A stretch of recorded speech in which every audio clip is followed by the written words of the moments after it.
Waalaikumsalam. Ya Tuan. Waalaikumsalam warahmatullahi Alhamdulillah. wabarakatuh. InsyaAllah kita jemput Jelas Tuan. Afdal. Tafadhal mashkurah.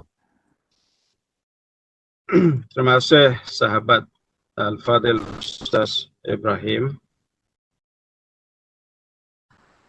Yang berbahagia Datuk Mistrin bin Radin, Pengarah Jabatan Pendidikan PKP Sabah, timbalan-timbalan pengarah, ketua-ketua penolong pengarah kanan, ketua kaunselor pendidikan negeri, ketua-ketua penolong pengarah, pegawai-pegawai pendidikan daerah, pegawai-pegawai, dan juga seluruh warga Jabatan Pendidikan Negeri Sabah yang bersama di dalam bicara wahyu pada pagi ini. Assalamualaikum warahmatullahi taala wabarakatuh. Bismillah walhamdulillah wassalatu wassalamu ala rasulillah wa ala alihi wa sahbihi wa mawala.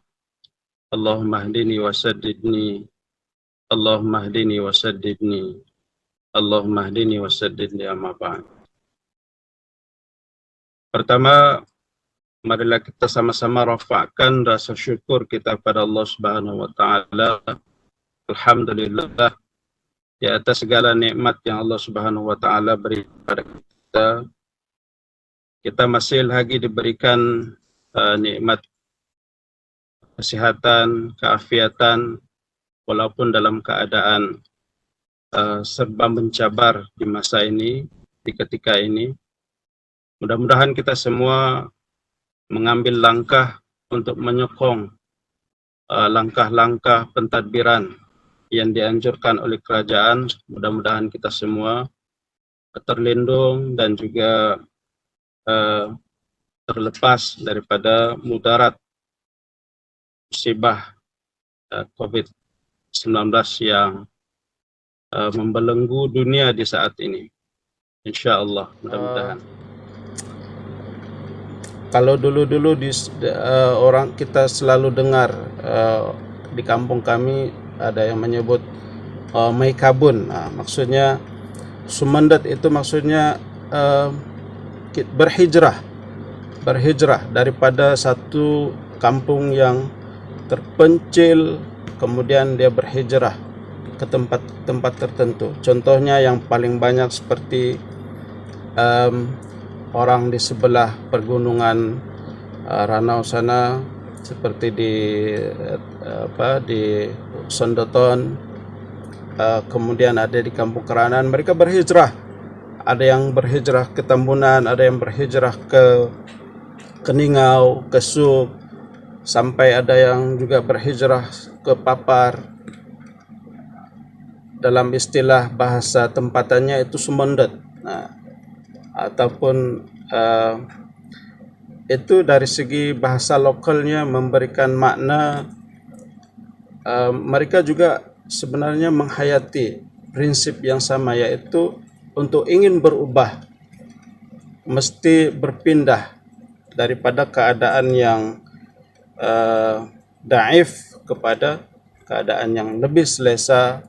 Akhirnya mereka yang berhijrah ini sekarang ini menjadi orang-orang yang sangat penting di satu-satu tempat. Kemudian mereka juga ikut serta dalam membangunkan ekonomi di suatu tempat, ikut membangunkan suasana politik dan sebagainya. Itu secara lokal ataupun yang kita sebut sebagai hijrah yang bersifat setempat. Tetapi kita kaitkan dengan hijrah Rasulullah SAW ini sangat banyak dan sangat beragam.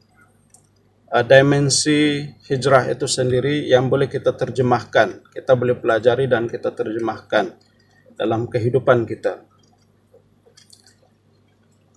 Jadi untuk kesempatan ini, tuan-tuan, saudaraku sekalian, saya ingin membawa tuan-tuan untuk kita menghayati hijrah ini dalam beberapa aspek. Yang pertama yaitu hijrah dari segi spiritual. Hijrah Rasulullah SAW itu adalah berkaitan dengan spiritual ataupun ritual ataupun ibadah, di mana antara hadis yang terkenal adalah hadis yang terkandung juga di dalam hadis Arba'in Imam An-Nawawi, yaitu hadis yang berkaitan dengan niat. Rasulullah sallallahu alaihi wasallam menyebut, innamal a'malu binniyat wa innama likulli imri'in ma nawa, faman kanat hijratuhu ila Allah wa rasulih wa hijratuhu ila Allah wa rasulih, wa man kanat hijratuhu lidunya yusibuha aw imra'atin yankihuha wa hijratuhu ila ma hajara ilaih. Apa makna hadis ini, tuan-tuan? Sesungguhnya setiap amalan itu berdasarkan kepada niat, dan setiap orang mendapat apa yang diniatkan berdasarkan kepada niat ataupun qasad ataupun apa tujuan dia berbuat sesuatu itu. Maka kata Rasulullah SAW, barang siapa yang hijrahnya kepada Allah dan Rasulnya, maka hijrahnya itu kepada Allah dan Rasul. Sesiapa yang hijrahnya itu untuk tujuan dunia, maka dia akan dapat. Kemudian kalau ada yang hijrahnya itu semata untuk imrah ataupun imra'atun ataupun perempuan, wanita, maka dia akan dapat menikahinya. Maka hijrahnya itu berdasarkan mengikut apa yang dia niatkan. Jadi Rasulullah Sallallahu Alaihi Wasallam menyebut ini sebagai reference kepada kita, panduan kepada kita, betapa pentingnya untuk kita ini hijrah ada kaitannya dengan niat kita. Kita berbuat sesuatu itu berdasarkan kepada motivasi kita apa.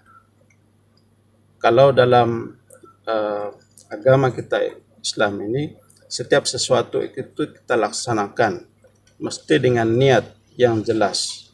Ketika beribadah, ibadah itu kita laksanakan lillahi ta'ala, karena Allah Subhanahu wa ta'ala. Dan satu lagi diikat dengan, bukan semata-mata dengan niat ataupun motivasinya lillahi ta'ala, tetapi amal ibadah itu harus dilaksanakan mengikut sunnah Rasulullah sallallahu alaihi wasallam ataupun ittiba Rasul sallallahu alaihi wasallam. Baik. Jadi tuan-tuan, saudara-saudara sekalian, hijrah ini, sebelum hijrah para sahabat itu Rasulullah sallallahu alaihi wasallam pesankan ini kepada para sahabat, sehingga hijrah mereka itu para sahabat, dan sepatutnya dan sewajarnya untuk kita semua, kita berhijrah, kita bergerak, kita menggagaskan sesuatu ataupun kita ingin melakukan sesuatu, harus bertitik tolak daripada niat kita. Jadi kita niatkan segala apa yang kita lakukan itu dengan niat yang baik. Ataupun motivasi untuk kita melakukan sesuatu itu adalah kerana Allah, kerana kebaikan. Begitulah kata Rasulullah sallallahu alaihi wasallam, sekiranya seseorang itu hijrahnya kerana kepentingan dunia, perubahan seseorang itu kerana motivasi keduniaan, maka dia memang akan dapat. Begitu juga ada sahabat yang berhijrah seperti yang disebut Ummu Qais, hijrah Ummu Qais. Dia berhijrah kerana seorang wanita yang bernama Ummu Qais.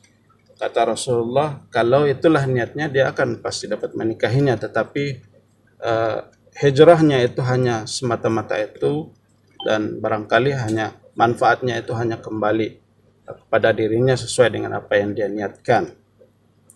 So itulah kita sebut hijrah itu kita lihat dari segi aspek spiritual itu tadi. Kemudian Rasulullah SAW juga, hijrah ini juga berkaitan erat dengan ritual kita ataupun amal ibadah. Seperti yang kita tahu, sewaktu Rasulullah SAW di bumi Makkah,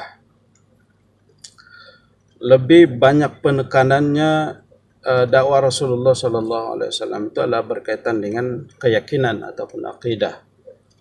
Kemudian barulah ketika di Madinah, barulah diwahyukan perintah-perintah yang berkaitan dengan amal ibadah seperti puasa, zakat, dan sebagainya.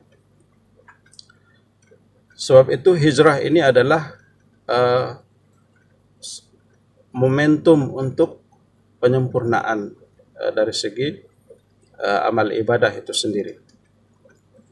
Kemudian hijrah kita lihat juga dari segi hijrah Rasulullah Sallallahu Alaihi Wasallam itu juga kita lihat daripada aspek sosial ataupun aspek kemasyarakatan. Ketika Rasulullah Sallallahu Alaihi Wasallam sampai ke Madinah, Rasulullah Sallallahu Alaihi Wasallam mengikat tali persaudaraan yang erat di antara Ansar dan Muhajirin. Dari segi aspek pembentukan sosial ataupun masyarakat itu hijrah ini sangat penting untuk kita sama-sama hayati.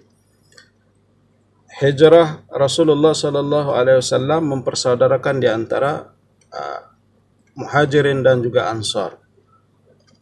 Dalam kehidupan kita sekarang ini kita perlu menghayati bahwa proses hijrah yang kita lalui harus mengambil kira semua ini. Tadi kita sebut hijrah harus menyentuh tentang kekuatan spiritual kita, ibadah kita, kemurnian ibadah kita. Kemudian kita juga mengambil intipati hijrah ini dari segi pembentukan kemasyarakatan ataupun sosial. Jadi kita hijrah perlu kita membawa image yang baik, untuk kita sama-sama kongsikan dengan seluruh masyarakat ataupun warga masyarakat. Jadi hijrah dari segi aspek kemasyarakatan itu kita perlu menciptakan masyarakat yang memiliki nilai yang baik, toleran, saling hormat menghormati. Dan saya kira di dalam dunia kita, dunia pendidikan ini, aspek-aspek ini seharusnya nilai-nilai inilah yang kita akan terapkan kepada anak-anak kita yang majmuk di sekolah, yang ada berbangsa ini, ada yang beragama ini.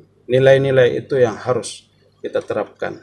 Harus ada nilai menghormati, nilai anak-anak kita ini kita ajar dengan nilai saling hormat menghormati, biarpun berbeza bahasa, berbeza bangsa, berbeza agama dan sebagainya.